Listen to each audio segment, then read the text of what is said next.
అన్న దేవుని సన్నిధికి వచ్చింది, మోకరించింది, ప్రార్థన చేసింది, బిడ్డను పొందుకుంది. నేను ఈ వాక్యం చదువుతున్నప్పుడు ఈ వాక్యంలో నేను గమనించిన ఒక సత్యం ఏంటో తెలుసా? అన్న తనకు తానుగా దేవుని మందిరంలోకి వచ్చి మోకరించి ప్రార్థన చేసి బతిమిలాడి దేవుడి దగ్గర నుంచి పొందుకోవాలా. అక్కడ జరిగిందంటే తెలుసా? 1వ అధ్యాయము 6వ వచనం ఒక మాట చదవండి ఎవరన్నా. ఆమె వైరి అంటే శత్రువగు పెనిన్న ఆమెకు నీవు నీ శత్రువుని ద్వేషించటం కాదు, వాళ్ళని బట్టి నువ్వు దేవుని స్తుతించాలి. హల్లెలూయా. ఎందుకంటే వారు విసికించబట్టి. అన్న ఏం చేసింది? దేవుడు శత్రువుల్ని ఎందుకు అనుమతిస్తాడు తెలుసా? Not to kill you or not to harm you. ఎప్పుడైతే దేవుని ప్రణాళిక, దేవుని చిత్తము నీ పట్ల దేవుడు కలిగి ఉన్నాడో దాని నుంచి మనము తప్పిపోతున్నప్పుడు దేవుడు నిన్ను విసికించటానికి కొన్ని స్థితులు అనుమతిస్తాడు.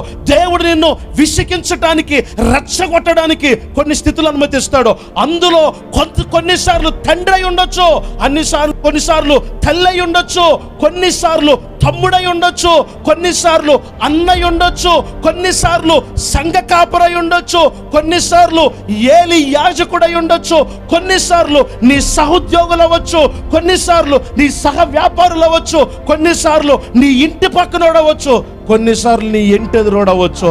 ఈ సంవత్సర కాలంలో ఎంతమంది మిమ్మల్ని విసికించారో, దేవుని నామాన్ని బట్టి ఎంతమంది మిమ్మల్ని అవమానించారో, ఎంతమంది మిమ్మల్ని నిందించారో, వారందరిని బట్టి దేవునికి స్తుతులు చెల్లిద్దామా? హల్లెలూయా. లేకపోతే అంత సామాన్యంగా మోకరిస్తామా? లేకపోతే అంత సామాన్యంగా దేవుని సన్నిధిలో ఒక కన్నీటి చొక్కన రాలుస్తామా? లేకపోతే దేవుని సన్నిధికి వచ్చి దేవుని పాదాల చెంత కూర్చొని ప్రభువా అని దేవుణ్ణి అడుగుతామా? అంత టైం మనకు ఉంటుందా? ఉండదు. ఎందుకు వచ్చిందో తెలుసా? దేవుని నీతో బలమైన సహవాసాన్ని కలిగి ఉండటానికి ప్రధానమైన కారణం ఎవరైనా ఉంటే ముందు వారిని బట్టి దేవుని స్తుతించాలి. వాళ్ళల్లో మొట్టమొదటి వ్యక్తి హన్నా జీవితంలో ఎవరంటే తన వైరియగు. ఎవరంట? ఒకవేళ ఇటువంటి వైరులు మీ జీవితంలో ఉంటే వారిని బట్టి మీరు ఏడవటం కాదు, వారిని శపించటం కాదు, వారిని బట్టి మీరు దేవుని స్తుతించాలి. హల్లెలూయా.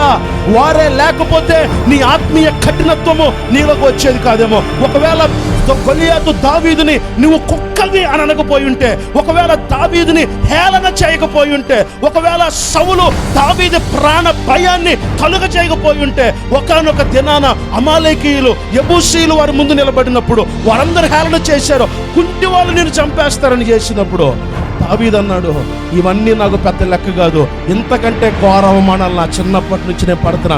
అవి పడి పడి పడి పడి ఇదిగో అసలైన యుద్ధానికి ముందుకు వచ్చేటప్పుడు నాకు అలవాటు అయిపోయింది. నువ్వు అనే ఏ హేళన, నువ్వు చేసే ఏ ప్రయత్నము నా దగ్గర ఫలించదు. ఎందుకంటే దేవుడు ఆల్రెడీ నన్ను గాఢ అంధకారంలోని తీసుకుని వచ్చేసాడు. అనుభవించాల్సి నేను అనుభవించేశాను, నేను చూడాల్సినవన్నీ చూసేశాను.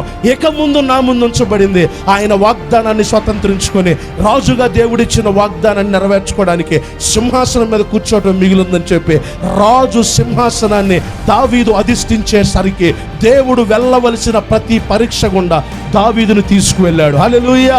ఈ సంవత్సర కాలం అంతా దేవుడు నిన్ను పరీక్షలకు గురి చేసి ఒకవేళ ఉంటే, ఈ సంవత్సర కాలం అంతా దేవుడు నిన్ను నిందల గుండా తీసుకెళ్ళుంటే, ఈ సంవత్సర కాలం అంతా దేవుడు అవమానాల గుండా తీసుకువెళ్ళుంటే, ఈ సంవత్సర కాలం అంతా దేవుడు అనారోగ్యాల గుండా వాళ్ళని తీసుకెళ్ళుంటే, ఈ సంవత్సర కాలం అంతా దేవుడు అవమానాలను అనుమతించుంటే దేవుడు ఎందుకు స్తుతించు. ఎందుకో తెలుసా? దేవుడు నీ శత్రువులందరినీ నీ మీదకి లేపేసి నీ హృదయాన్ని కఠిన పరిచేశాడు, నీ యొక్క ఆత్మీయ జీవితాన్ని స్థిరపరిచాడు. ఏ పరిస్థితుల్లో అయినా దేవుని స్తుతించేటువంటి ఒక గొప్ప విశ్వాస పటుత్వాన్ని దేవుడు నీలో తయారు చేసి ఈ రోజు ఈడ కూర్చోబెట్టాడంటే, ఇక ముందు రాబోయే దేవుడు అనుమతించబోయే ప్రతి ఆశీర్వాదము నుండి ఈ లోకములో ఏ శక్తి నిన్ను